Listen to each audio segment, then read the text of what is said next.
Okay, the aforementioned rough terrain in the last video is what I'm going to be showing you here, as well as some of the trees I just cut. There were about 5 trees I counted a while ago that came down in our series of storms we've had in the last month, which turned out to be more like 7 or 8 once you get past all the brush. But this is all the rough terrain that I'm going to have to haul these logs over. And it looks kind of, fairly level on camera, but looks can be deceiving. These things have giant knots, and there's a whole bunch of them. Each one of those knots is probably about between 3 and 6 inches tall. And then there's brush to get through, more brush, lots of logs that I cut. Uphill, downhill, big pits and holes.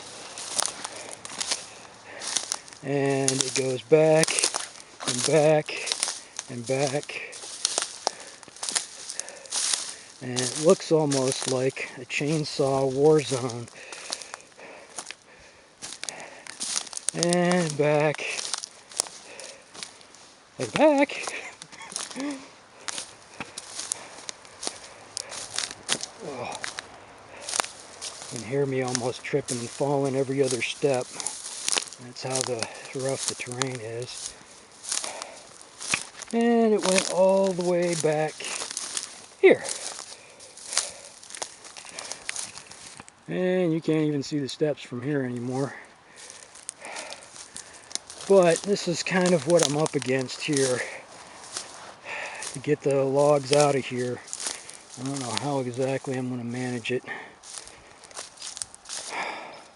Too bad I can't get a bulldozer down here to bulldoze a path. But yeah, that's what I did today, and I'm done for today. Hopefully there won't be any more really big storms, because this area does flood, and this stuff will float right on downstream. But anyway, that's my problem of life. It's a lot of work. I'm dead tired. Until next time.